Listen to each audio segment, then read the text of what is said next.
Okay, so today we continue with our class Shabbos kitchen, and we start our class with Sefer Chofetz Chaim.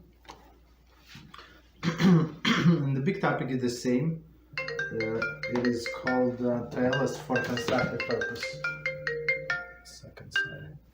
Okay, Tailors for constructive purpose. And it's and today's topic is when rebuke is not required.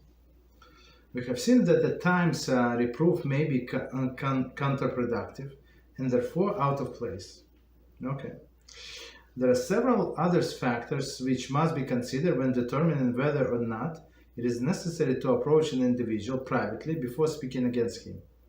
So if you know that person is that your rebuke is going to create even more animosity, so there is no reason to rebuke, and many times it would be forbidden even.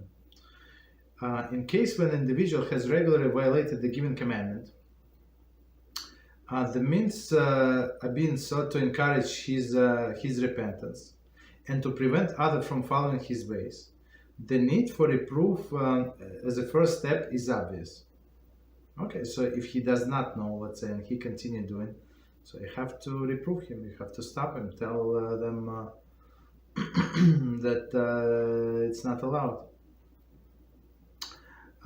There is no justification for publicizing a person's negative behavior if meaningful discussion with him could convince him to change his ways.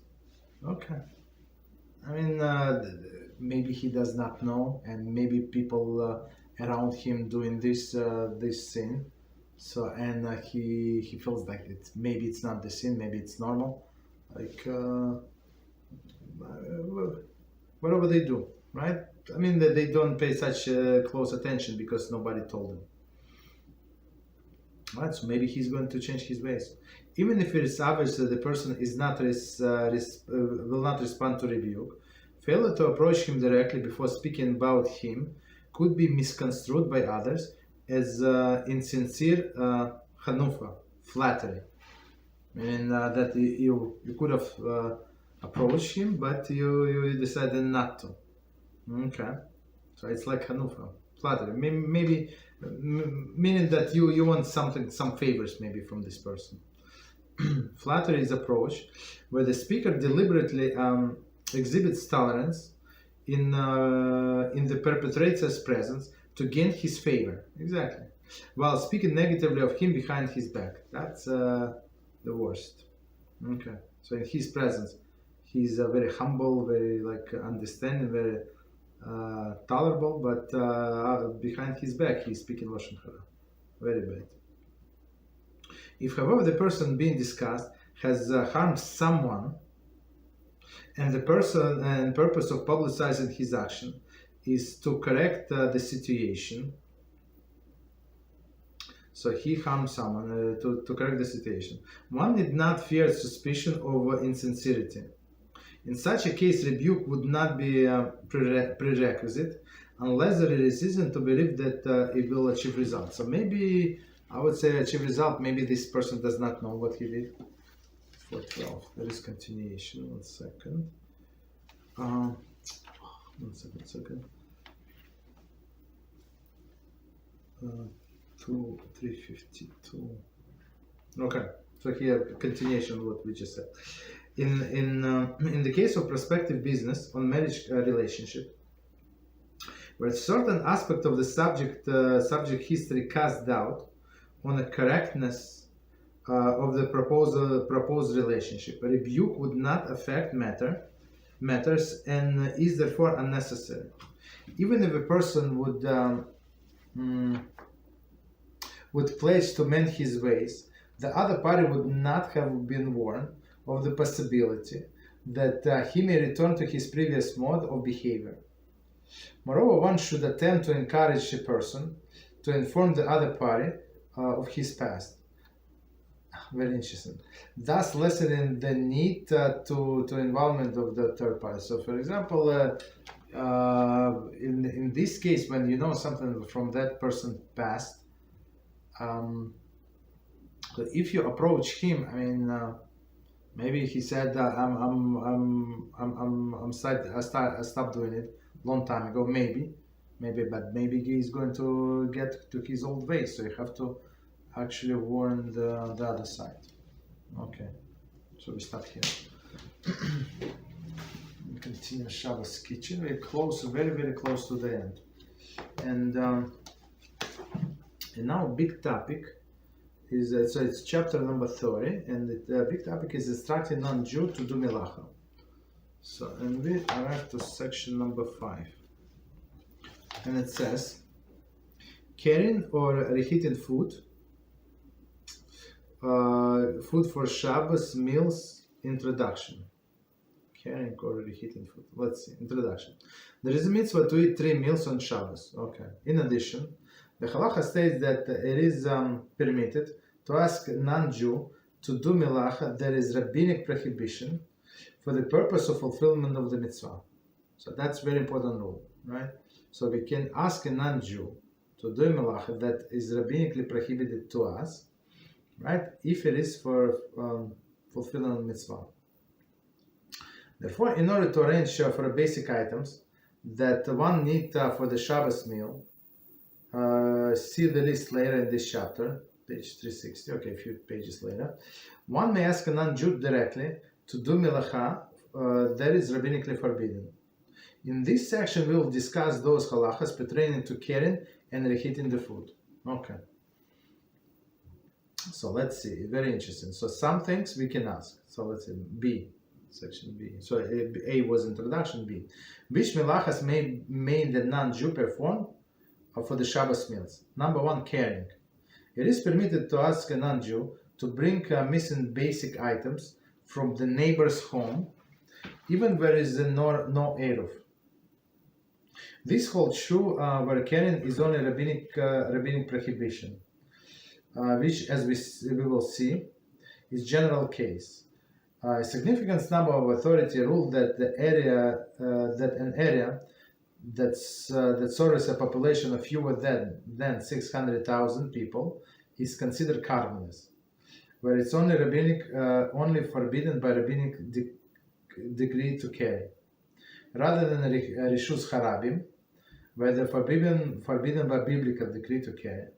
As such, when it comes to asking a non-Jew to perform this kind of the work, one may certainly rely on these authorities. Okay, so first leniency that our rabbis gave us is we can ask a non-Jew to bring something from, let's say, some food or some Shabbos necessity. Maybe you need a chair or something, right, from your neighbors. So just a summary about carrying on Shabbos. We're not allowed to carry in a public domain, right? And even for Amos in a public domain. So definition of public domain, according to majority of the poskim, is let's say it's a street that goes almost through the whole town, right? And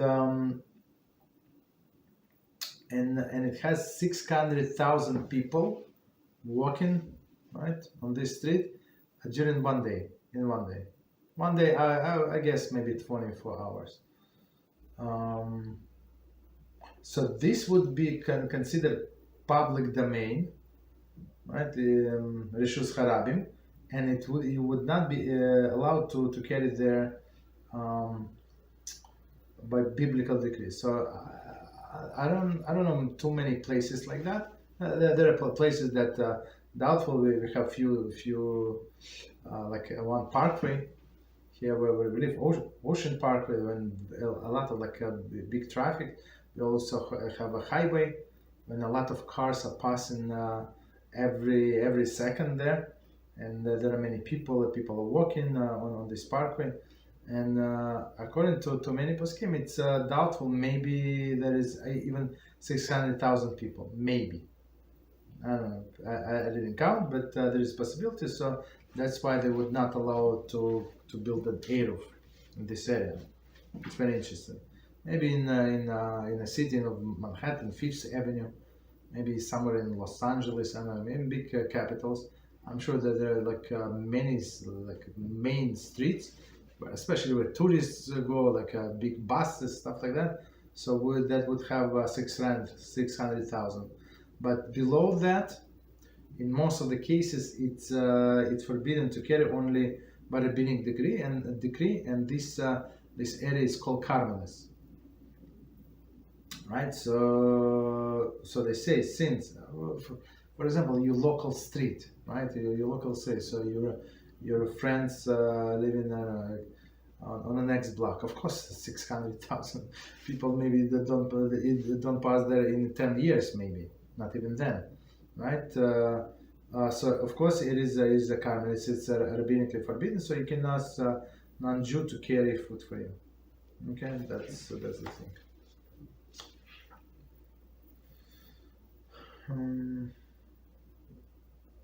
Okay. So, and of course it's for Shabbos needs. It's not like maybe something extra. So, and we're going to discuss what Shabbos needs are. Okay. Continue. Number 2, reheating cooked food. Reheating solid foods.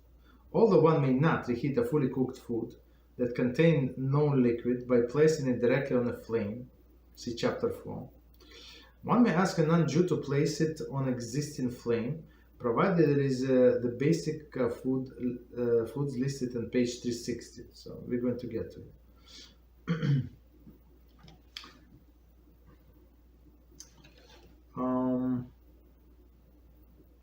So let's try to understand what it says here before we continue. So first, a long time ago, I would say a very long time ago, when we were learning chapter 4, today's chapter number 30. So we said that you're not allowed to put food on open flame on Shabbos, even to carry to reheat it, right? You're not allowed, even there is no liquids. Of course, with liquids it is forbidden, but even there is no liquids, right?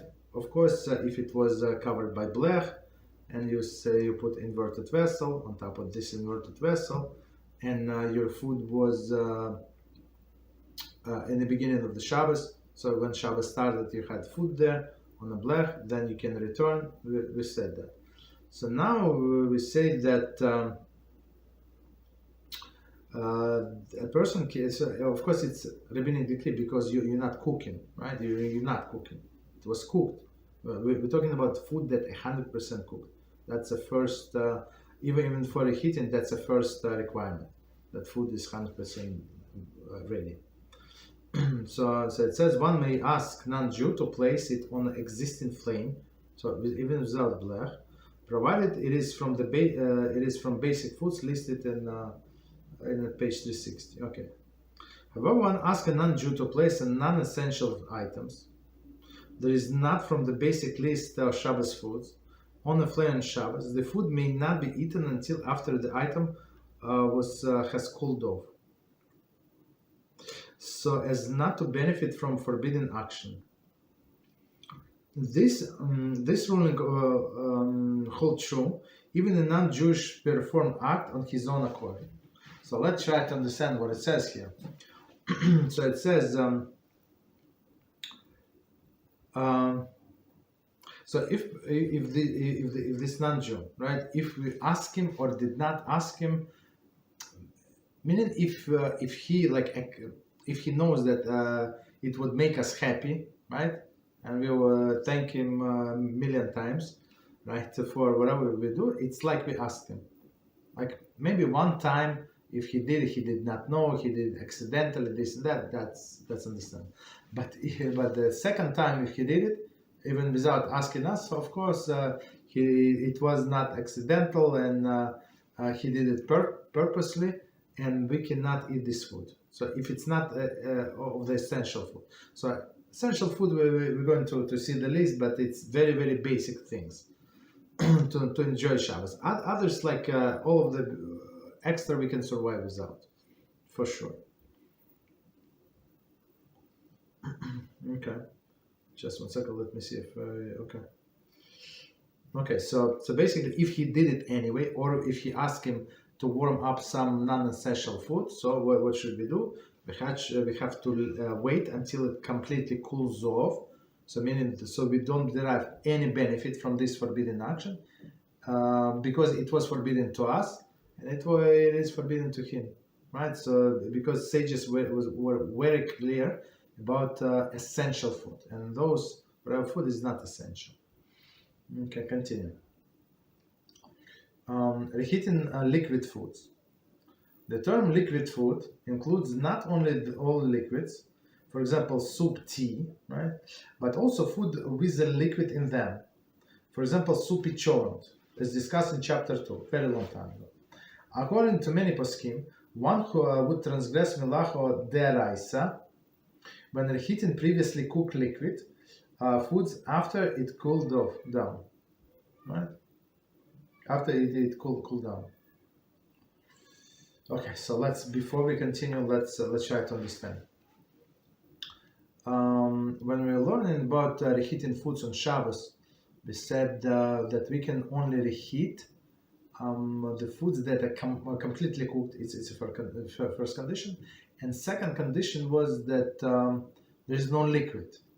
So what does it mean, no liquid? So liquid is not only soup. Soup is obviously liquid. You're not allowed to reheat the soup, or you're not allowed to reheat tea. It's obvious things, or milk, whatever people reheat, right? But it's not allowed to to reheat foods that have gravy.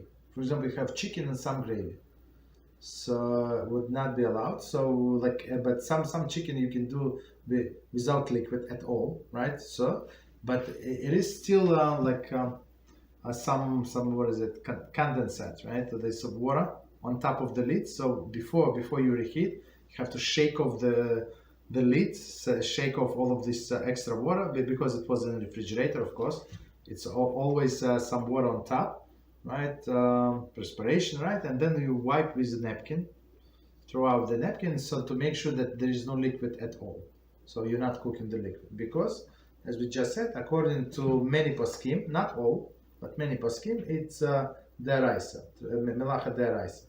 So that raises the question. So Rabbi Zatzal, he ruled leniently in this matter, and that's why Sephardim, they who followed him, they can put soup to reheat on Shabbos. So the question is if Ashkenazic person can eat that soup. That's the question. Okay, even though some say yes, but if we go by this strict opinion, that if I would put it accidentally, whatever, I forgot the shot, whatever happened, right? So if I would put it to reheat, it would be absolutely forbidden for me, right? Until after it completely cools off. So I guess it would not be allowed to eat in their houses also, I guess, right? So okay. Even though they don't do anything forbidden for them, because according to their posek it is allowed, but since for us it is not only not allowed, but it's also possibly their rights, so we don't take a risk. Eat some other foods. That's it. Okay. Continue. Therefore, if a non-Jew reheats previously cooked liquid food at the behest of a Jew, not only may it not be eaten on Shabbos, but even after Shabbos, one may wait amount of time it would take to reheat the food before partaking of it. This is special rabbinic penalty imposed upon a Jew to instruct a non-Jew to do Melachah deraisa on his behalf. Okay, so it's the first time that we encounter this penalty. That's how I remember. Maybe there were other times, but I think it's the first time. So there are two kinds of penalty, as we just saw from this small paragraph, right? So first penalty is when something is forbidden to us rabbinically. So if something forbidden to us rabbinically, or I did it, or somebody non-Jew did it, or another Jew did it, so we're not allowed to eat it, right? Until, for example, if we're talking about food, until it cools off. That's it. There is no benefit So I mean, it was all to waste, right? But if somebody did something forbidden Melachah, which is biblical, so we're not allowed to eat it during the Shabbos for sure, and even after Shabbos. So after Shabbos, and let's say Shabbos ends, I don't know, 9:30. Let's say 9:30 it's p.m. It ends, and reheat this food would take us, I don't know, let's say 15 minutes. So only after 9:45 you would be allowed to eat this food. So that's the penalty. So two different kind of penalty. One is for a rabbinical prohibition, and for violating rabbinical prohibition, and one is for violating biblical prohibition. Okay, continue. If a non-Jew reheated previously cooked liquid food on his own accord for a Jew, it must be eaten on Shabbos after it's cooled off. So if we told them, so the third scenario.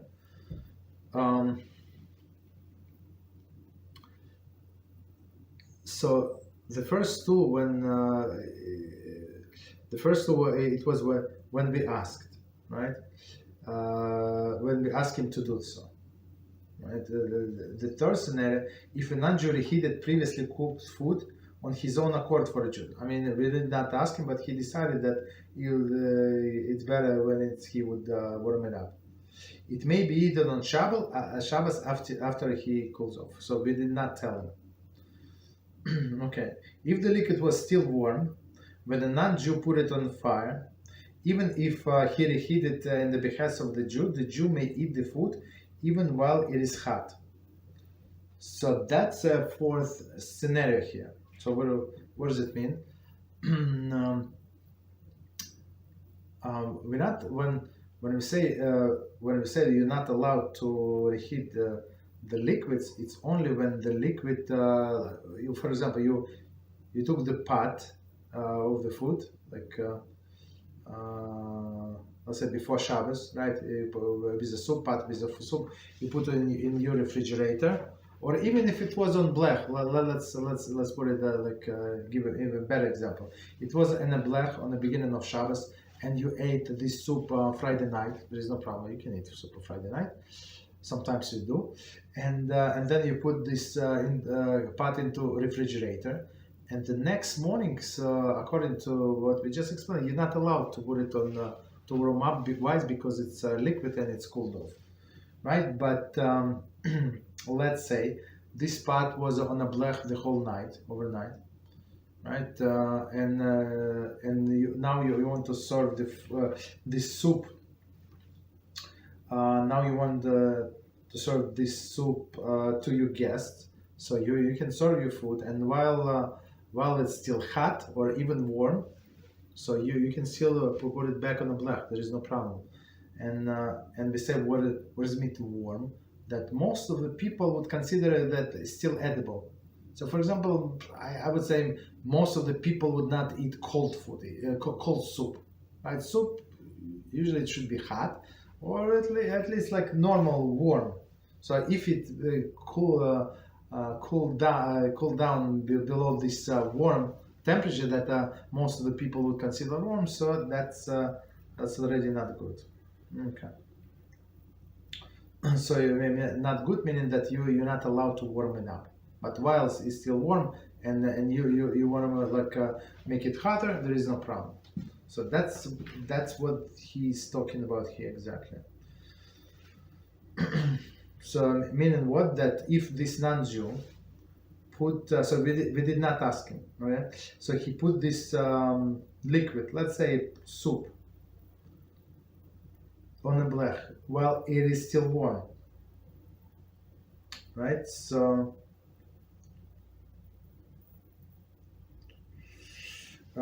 just as let me read the whole sentence. If the liquid was still warm when the non-Jew put it on the fire, even if he reheated at the behest of the Jew, a Jew may eat the food even while it is still hot. Okay. So why? One more time, because it was still warm. Okay, continue. So meaning that we can eat it well. Continue. If one is missing a basic liquid, food for Shabbos meal, for example, liquidy cholent, and there is no other way of procuring that food, for example, telling a non-Jew to bring it from a neighbor's home, one may tell a non-Jew to reheat it even after it was cooled off. This is only permissible, however, if the food is not placed in a usual place of cooking. For example, directly on the fire of the blech, but is instead placed in unusual place. For example, alongside the fire of the blech, on top of the pot that is on the blech. Okay, so let's try to understand. So here they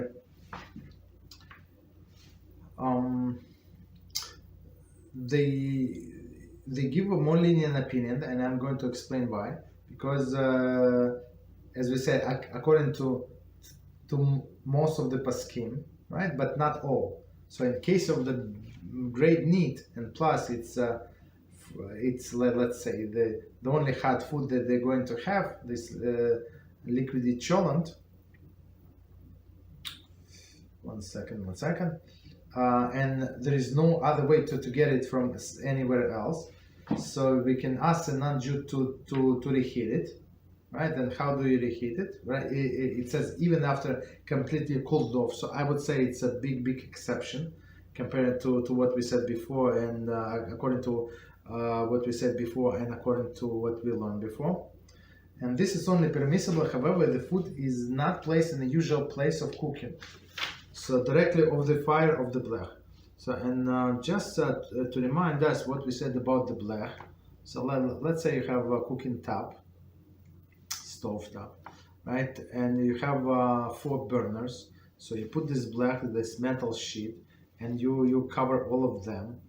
But as we explained, usually people don't leave like 4 burners open like for Shabbos. It would be too hot. You're going to go crazy. Not good idea. So usually people leave 1 burner, and so this above 1 burner it would be the hottest area number 1. Next to it is area number 2, and on the perimeter is going to be area number 3. So most likely this area on the perimeter is not going to get hot at all, right? So they say even though it can bring the temperature, content of your in your pot to the temperature Yad Saladas Bo, which is cooking temperature. Yad Saladas Bo, to remind us when hands recoils, right? It's possible. It maybe not maybe for sure it's going to take longer time, but it's going to get to that temperature. Right, so of course, what author is saying, so you're not allowed to put on top of the hottest area, that's for sure. Right, but they say put it on the perimeter of the blech. Okay, and of course put it on the top of the pot. So as we said, you can take the aluminum container, or you can take the actual pot. It's your own business. So you put pot upside down, and on this top you put whatever you need to reheat. Only like this you can reheat. Okay. So I would say it's a big leniency according to what we learned, or everything we learned before. C, basic Shabbos food. So now we got to the any question on what we said before we continue? Yes, Avoid Rab. Yes, please go ahead. Would the same apply to if you were using like a crock pot or a warming plate? Meaning what? Can you specify a question? As far as like the soup and stuff like that? Yes, it's exactly the same, but same with crock pot. So since you asked, let me explain this question. Give you a full answer. So in crock pot, you also have to cover the heating element. So it's usually on the bottom, but sometimes in the fancy schmancy it could be like around. So you have to see in your manual, and usually they say where the cooking, when the heating element is. So basically, we say I'm not interested in cooking, even though you're cooking, but you have to like remind yourself I'm not allowed to cook on Shabbos. So with all of the crack pots, with all of these things, the only thing to make sure that a crack pot is off, or it's not there is no not off. There is no electronics, right? So if you have like fancy schmancy one, so if you sometimes when you open the lid, it's going to play music, like not music, some sounds, or the numbers is going to go like, or there is it's going to display that it's open. So you have like fancy schmancy one, you have to make sure that it's shuts down with a timer. So you have timer, you put timer, let's say, I don't know what time you eat in your lunch, let's say 12:30, 11:30, whatever time is. So you cut the electricity, and then you can take out and eat your soup or whatever you have in your slow cooker. And but if you have simple crack pot, regular mechanical one, without all of the electronics. So you actually can take this insert right out. You can serve people, right? Let's say you serve your family, and you can put it back so you can keep warm until let's say your friends are coming 30 minutes, 40 minutes, 1 hour later. No problem. So they would have warm food. There is no problem. So why? But why are you allowed? Because it's still warm, right? There are 5 conditions. So 5 conditions. First, that it's completely cooked, right? Second, it's it's still warm, right? Otherwise, you would not be allowed to return. We're talking about liquids. Completely warm, and it's still in your hand. So meaning you have to keep hold it at least with one hand, right? Try not to put it down. Or of course, after the fact, I would say just allow us, but preferably not. Don't put it down. Why? Because people can forget. You understand that, and forget to put it back on a blech or in a slow cooker. So there are 3 conditions. Others like the minor, so we're not going. I don't want to give you too much information. So basically, that's the conditions to warm up, to return liquids to the blech or to the crack pot, to keep them warm. But if you just want to take it out and don't return, there is no problem. So for example, all the guests are here around the table, right? You serve everybody soup, whatever you serve, and you can close the lid, and it's going to stay warm for some time, for sure. But if you want a hotter, you can put it there only until it's still warm. Okay. Was it your question, or you meant something else? Just tell me. No, yeah, that was good. Okay. Thank you. All right. You're welcome. Any other questions before we continue? Okay. So now we're going to this list. They promise us a few times this basic foods, basic Shabbos food. Again, so when our sages gave us leniency, they say only these foods, but not others. All others are extra. Okay. So number 1. The following items are considered basic for most people. Number 1, Friday night meal, wine for Kiddush. Okay, Lech and Mishnah, 2 whole loaves of challah or matzah. Okay, fish or substitute, meat or substitute. So those are like basic meals, that basic foods that you need to have for Friday night meal. So one more time, wine for Kiddush. So if you, so what does it mean? Of course, you're not going to cook wine or something, right? But you're allowed to ask a non-Jew to go to your neighbors, to your friends, to your family, even there is no Erev, and ask them to bring you a bottle of wine because I don't know, you broke yours. Whatever happened, right? It's spoiled. right? So that's one thing. Of course, you allowed for Lech and Mishnah because you need 2 loaves of bread for every of 3 meals, right? So you can ask non-Jew to bring it, and you would be even allowed to put them on a blech. For example, something happened. I don't know. Kids ate the challah. And that's what happened to us a few times. The kids ate the challah. That's it. It was delicious, and they forgot to ask whether they're allowed to not. I mean, God bless them, but they ate, right? So, but Baruch Hashem, we had challah in a freezer, right? So, and it was during Shabbos, of course. It was after everything. So we were allowed to take the challahs from the freezer and put it on the blech. Understand? Of course, we put it next to the blech because it would be too much. It has, of course, we shook off all of the ice, of course, right? But we were allowed to do this because why? Because it's one of the necessities. So third one is fish.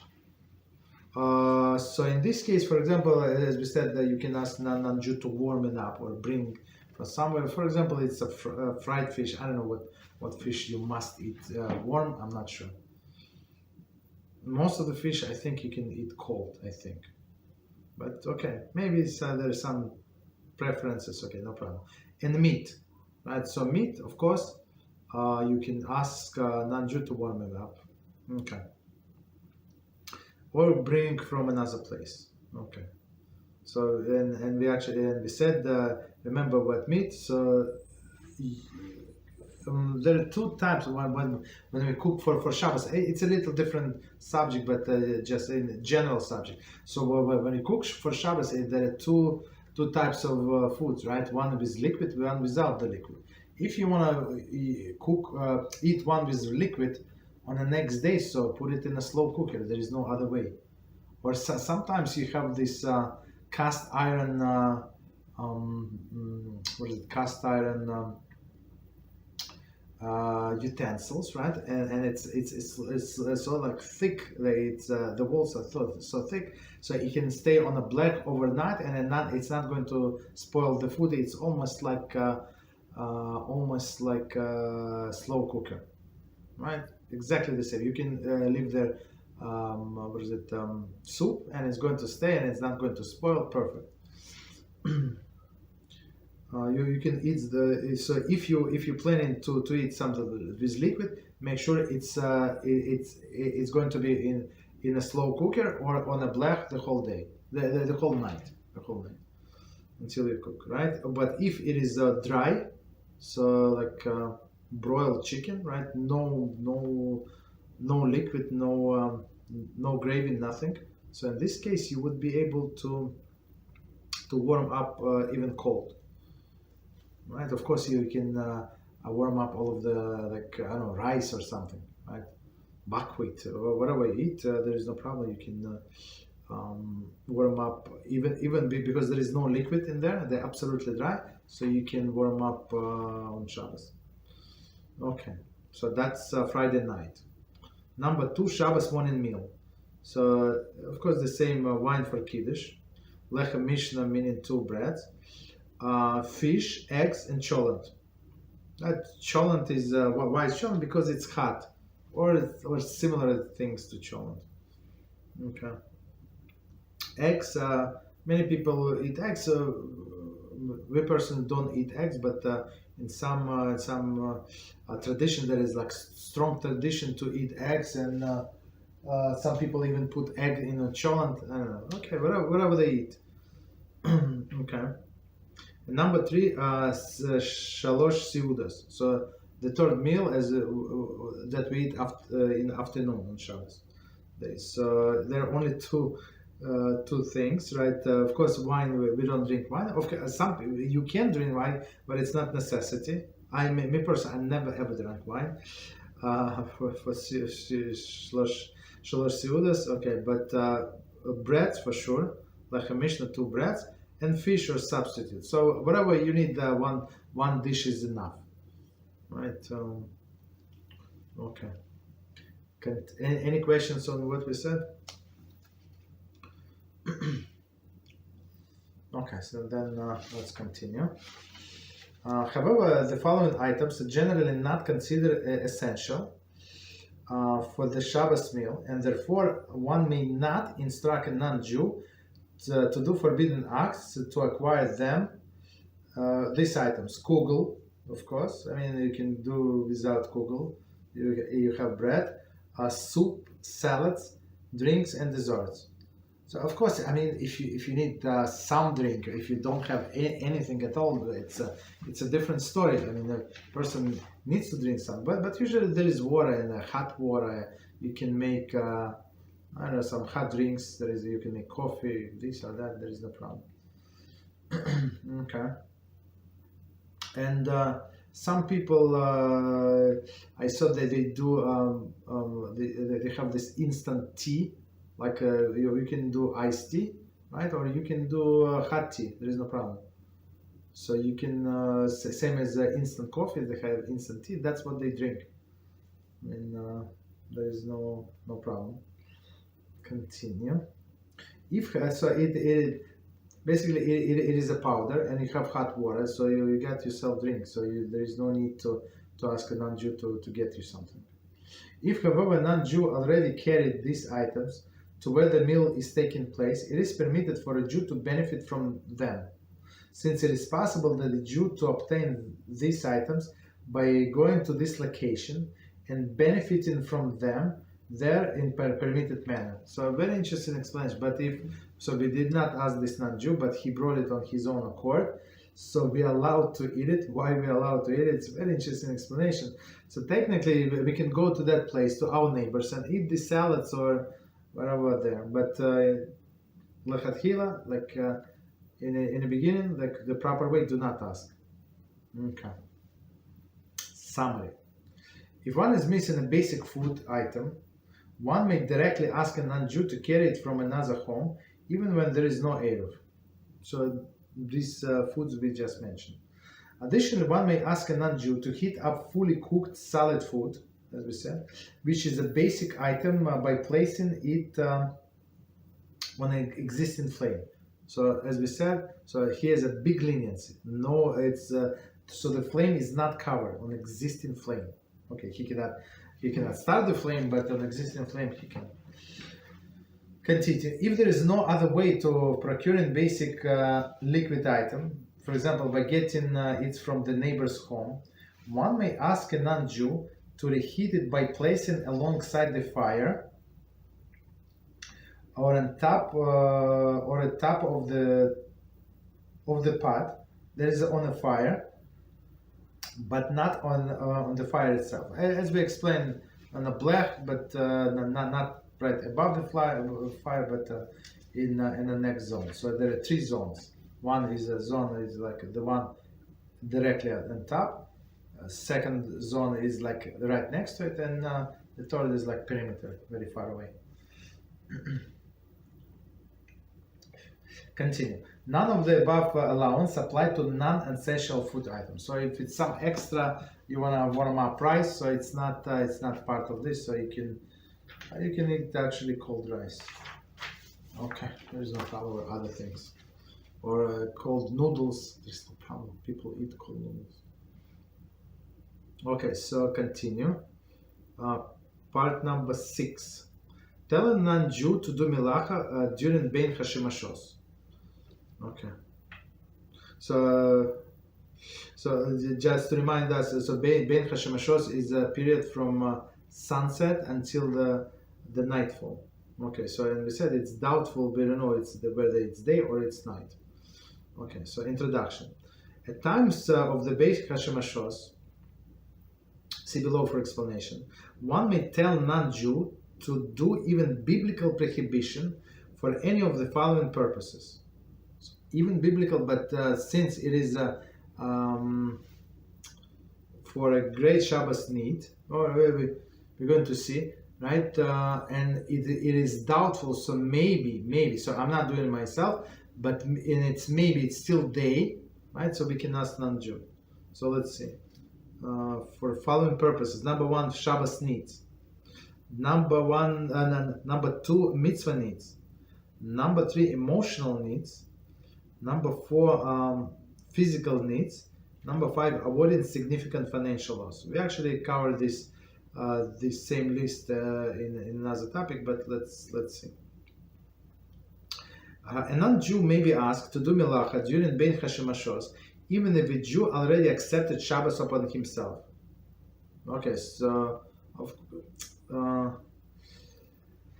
I would say, right? I mean, even men, right? In the summer, let's say the sunset, let's say at 8:30, let's say, right? Let's just say. And he accepted Shabbos at 7:15. Let's say they're already done with Mariv, so it's 7:30. Let's say, I don't know, 7:45. He's done. So it's not sunset yet, and then he came home, stuff like that. So it's after sunset. He accepted the Shabbos, but he can ask a non-Jew to do some activities, right? Even he accepted the Shabbos. Okay. So as we said before, on Shabbos it would be absolutely forbidden.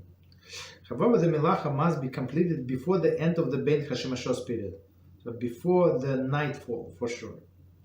According to the ruling of Maran, Hagaon, Harav, Moshe Feinstein, Zatzal, the Bein HaShemashos period lasts for 40 minutes after sunset in New York City and other places with a similar latitudes. So of course we can check in our My Zmanim application and see what time is in your place. Okay. Other authorities rule that in regard to asking a non-Jew to perform Melachah, the Bein HaShemashos period continues even longer, up to maximum 72 minutes after sunset in New York City and other places similar latitude. So 72 minutes, it's Rabbeinu Tam. It's like the most strictest opinion. So I would always say, so if you don't go by that opinion, in general, if you don't keep Shabbos like according to Rabbeinu Tam, 72 minutes, so don't count on this even for Bein HaShemashos. But if you do, there is no problem. Of course, you can count it. Like, so if you keep Shabbos like 54 minutes, let's say 54 minutes after the sunset, so there is no problem. So you have this 54 minutes after the sunset in order to ask a non-Jew whatever you need for these reasons. Continue. B, practical application pertaining to Bein HaShemashos. Number 1. So okay, what exactly we can ask, right? Lighting candles. If a woman did not light Shabbos candles before sunset, she may instruct a non-Jew to light the candles for her. In this situation, the woman should not recite the bracha. So she is not allowed to say the bracha, right? It's a biblical violation. So because we have a rule, if it's biblical halacha, whatever is it, we go stringently. So we say maybe it is Shabbos. That's it. She's not allowed. But if it's rabbinical, so we go leniently. So for example, in what case? The case would be if blessing, let's say after one ate the food. So if you don't remember if you made the blessing or not, so you're not, as we learned in our Thursday class, you don't make the blessing just in case. It's absolutely forbidden. There are ways to fix the situation, but let's say you have no means to not fixing the situation, so you simply do not make the blessing. Why? Because it is rabbinical. But here, lighting of the fire, for sure it's biblical, so she's not allowed to say the blessing. So she lost the mitzvah.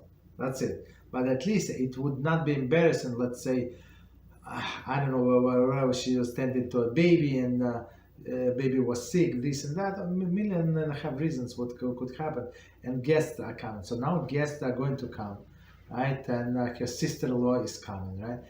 And she did not have, and there are no candles lit in her house. So of course it could lead to big embarrassment, a great embarrassment. So in this case, of course, we allow her to go to and ask the non-Jewish neighbor to light the candles for her, no problem. Number 2, turning on the light/fire. During this time, one may ask a non-Jew to turn on the electric light or kindle fire that is needed for Shabbos. Okay, so I mean, we can derive from candles. If we ask them to light the candles, of course she can turn on the electric light or even fire. For example, if we got to turn on fire on a stove, possible. So we can ask non-Jew, no problem. Number 3, activating deactivating appliances. During this period, it is permitted to ask non-Jew to plug in any electric appliances needed for Shabbos. So you have a slow cooker, you put all of the beautiful ingredients, tasty ingredients in your slow cooker, but you forgot to plug it. Guess what? It happens, right? So you can ask non-Jew to plug it for you.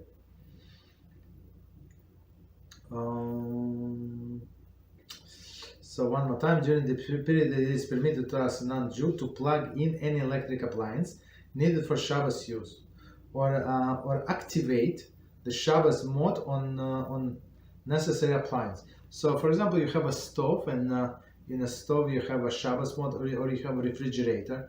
There is a Shabbos mode refrigerator. So, okay, you would be allowed to ask them to press this Shabbos mode. So Shabbos mode, it's of course in like this modern refrigerator, it would turn off the ice making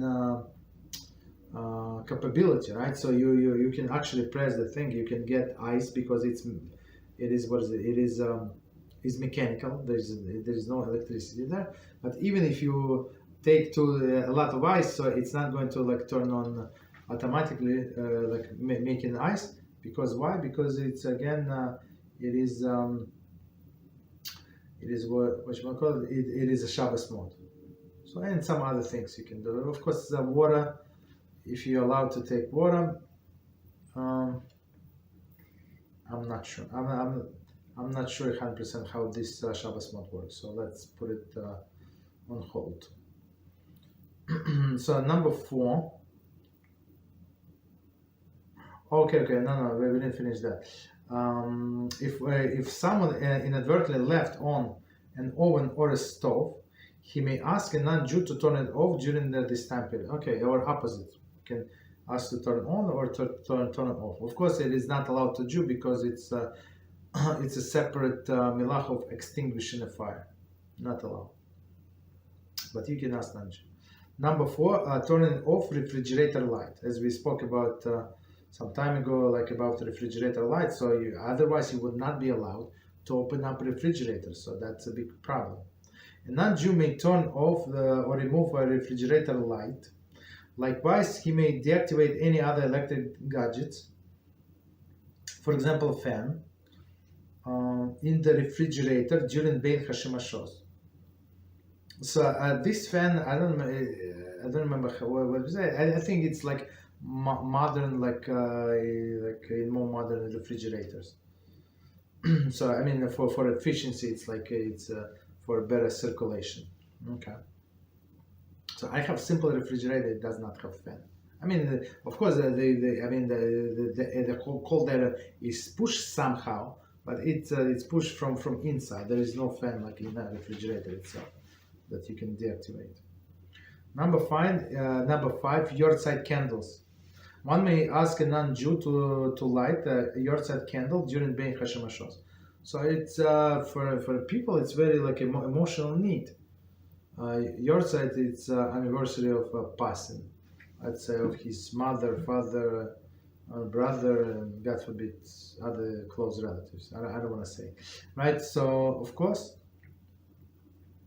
if he was waiting for this day such a long time, and now he did not light the candle, so he would feel like very bad the whole day. So they allow us to light the candles.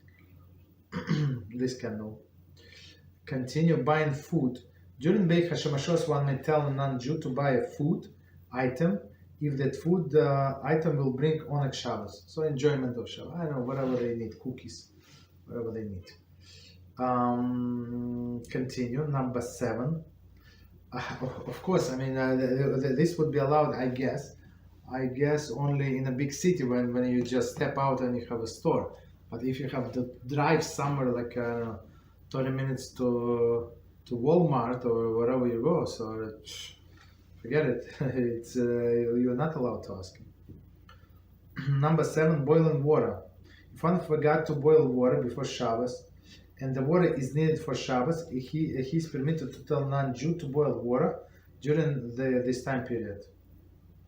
Okay, so meaning cooking, and it says the prohibition bishul akum, food cooked by non-Jew, does not apply to the water. Okay, so as we said, bishul akum is so we're not allowed to eat food that is cooked by a non-Jew. Of course, it's an important food, and and this food mostly eaten as cooked. So water, of course, we know you don't have to cook. You can drink it as it is. Of course, right? For tea, you need hot water, coffee.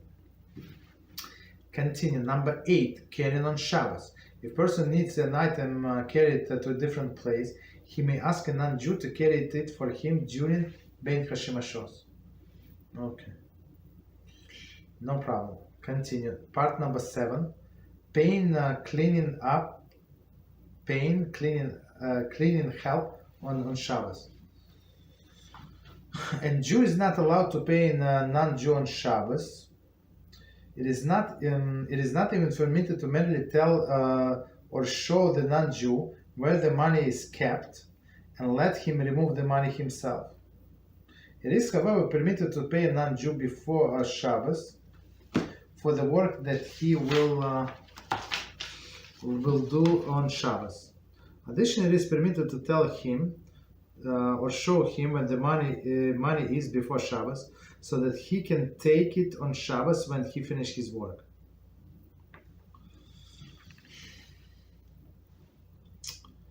That thing is a little problematic, and I'm going to explain why. So we're not allowed to hire somebody or pay somebody on Shabbos, period. So, but it is allowed where it's done via havla. Havla means swallowed. So what does it mean, swallowed? So you pay somebody, for example, somebody is working for you. You have a babysitter, right?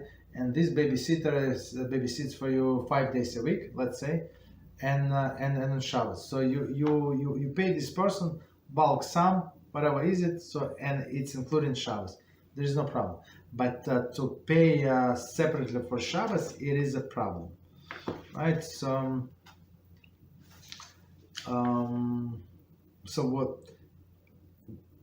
whatever the author says here is not so simple.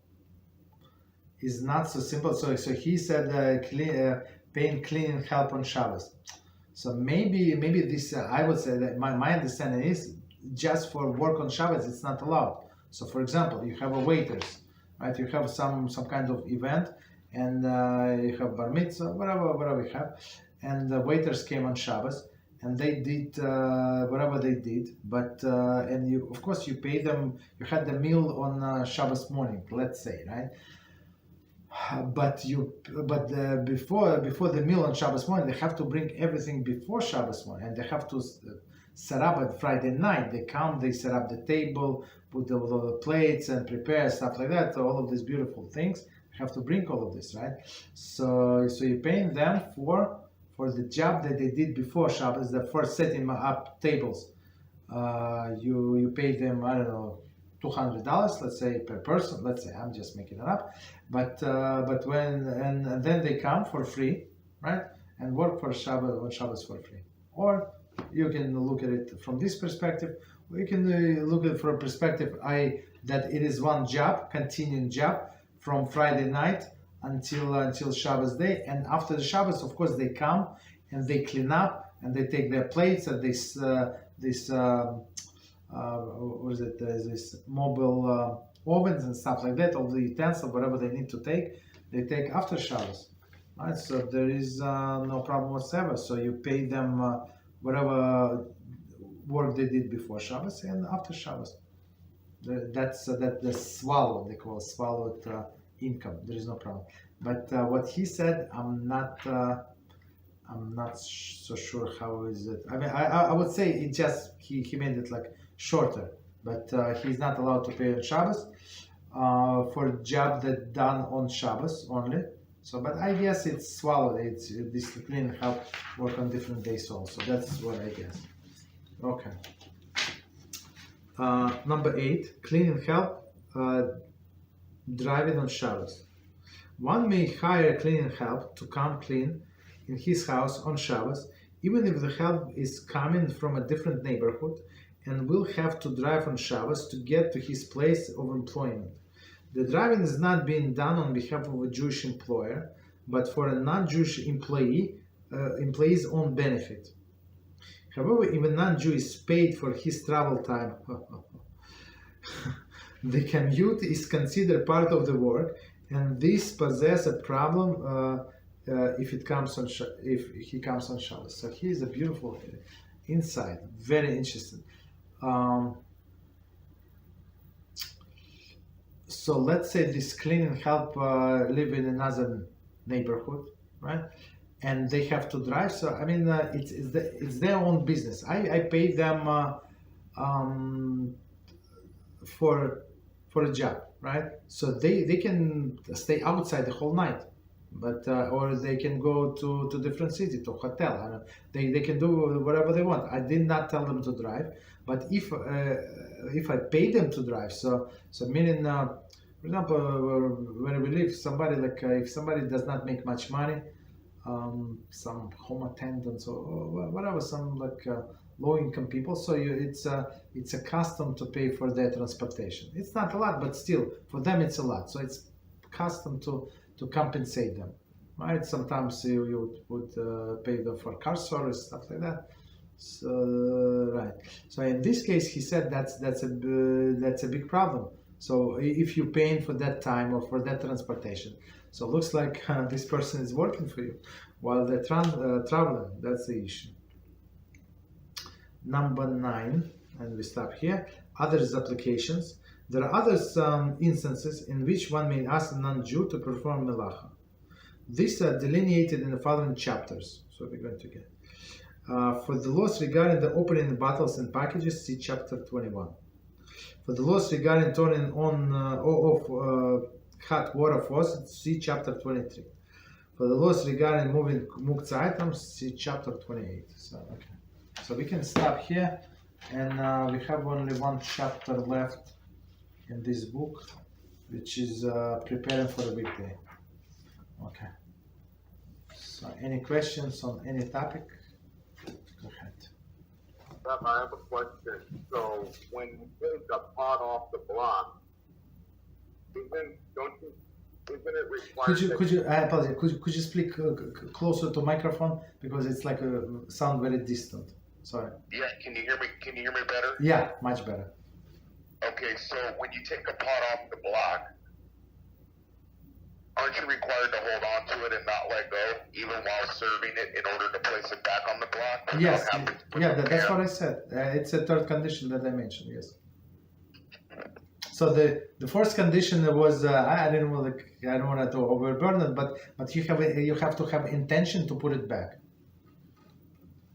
So, but even if you did not have intention, but it's proper in many things. It's very proper to have intention to include something like specifically. For example, if I want to eat fruits, I have a fruit bowl on in front of me, right? So and I take few grapes, and there is also apple or whatever some other fruits. So it's proper to have intention. So if I want, okay, I'm going to have this also. Right, and same is with taking of the cold food, liquid foods, right? Liquid dishes, right? From the Blech, and so you have intention to put it back, and of course, it's a proper to always hold on to it, so you would not forget. But after the fact, just so you know, since you asked, so after the fact, even if he let it go, there is no problem. So after the fact, so it's not proper, but after the fact, you can still put it back. So the first two conditions is that it must be still warm. That's very important, and of course completely cooked. That's the main conditions. Others, preferable. Okay. Any other questions? Okay, so if not, so we start. Yeah, go ahead, please. Go ahead. Yes. So did you say we can have a cleaning person to come clean on Shabbos? Yes, correct. It's. I mean, he said it, but what I said, it's not so simple. So if this person, let's say, works for you, this lady, let's say, cleaning lady, so she comes on Monday and also on Wednesday on Shabbos, there is no problem. So you will pay her one amount. You don't calculate it. You don't say that it's for 3 days. You don't say it. You said, okay, she worked whole week. For her, whole week is 3 days, so you pay her the salary. That's it. You don't specify that it is for Shabbos, this payment, including Shabbos. You understand? So you give her one payment. So let's say for Wednesday she got double, and on Shabbos she worked for free. But don't go into details. So she works 3 days, so you pay for 3 days. That's it.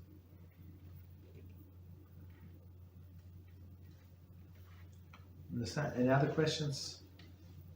Yes. So would that apply the same if you had, say, if you had the means to do it? Could you do that the same for like a chef to come cook for you for Shabbos, or? No, what's that? I mean, to cook you like fresh food and stuff? Or no. Cooking. Okay, cooking is not allowed on Shabbos. Cooking is not allowed. But cooking, preparing the food. Let's say you want like salad. They want to cut you fish. They cut you meat and serve you. There is no problem whatsoever. So you're allowed to do it. Other people can do it for you.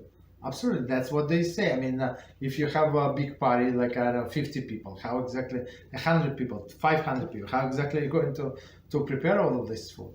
Of course, you're allowed to, and you hire a catering company, and that's what they do. They bring everything before Shabbos, like on Friday, right? Friday afternoon, whatever they have all this mobile ovens, and they close and they have locks, so nobody would open, of course, and it smells very good from this oven, especially if they, right? So if they have access to the synagogue, so that sometimes you cannot pray. It smells so good. You understand? Of course, that's what we do. So whatever is allowed to you, they can do it for you. There is no problem. Whatever is not allowed to you, for example, you cannot take a piece of chicken and grill it. So of course they're not allowed to do it either. Okay. Any other questions? One more. So when we say, okay, we know we're supposed to say a blessing before we eat something or we drink something, whether it be from the fruit of the ground or fruit of the tree or what have you. So when you have a whole meal,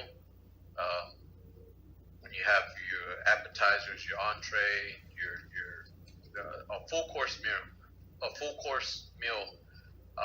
when you say birkat hamazon for the end blessing, when you're finished and everything, does that cover everything as far as like the rest of what you ate, or after you say birkat hamazon, you have to say the other blessings as far as like from the fruit of the tree, fruit of the ground, and everything else, or does the birkat hamazon cover everything?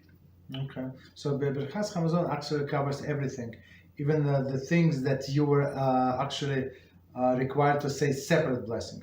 So as we know, bread does not cover hamotzi, blessing on the bread does not cover everything.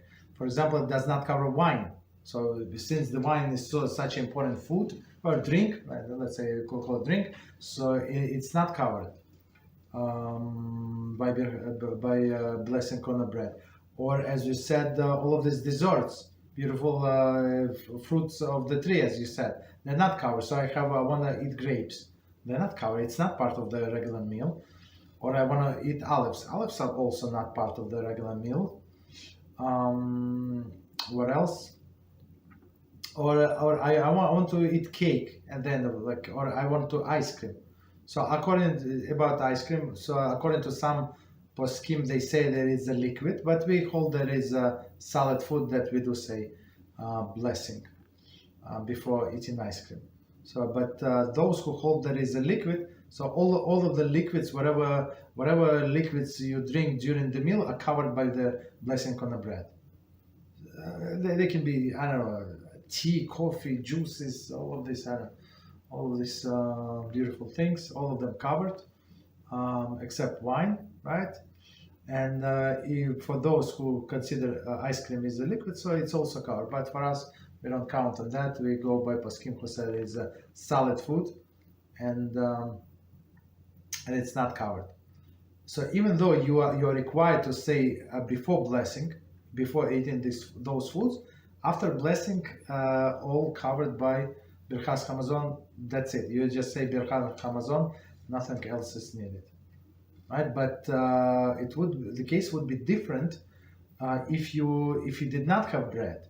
So if you did not have bread, so in this case you might need several blessings to say after the meal. For example, if you ate if you ate I don't know, cookies and grapes and wine and drank wine, and you ate salad and chicken and fish or whatever else you ate, different salads. So after blessing, you would have to say one blessing for grapes, alamihia, right? For cookies and grapes and wine, one blessing, which consists me'am shalosh, meaning consists of three blessings, and they barei nefashos for all other foods. So in this case, two because one does not cover another. But in case of birkat hamazon, after blessing covers everything. That's the thing. Okay. Any other questions?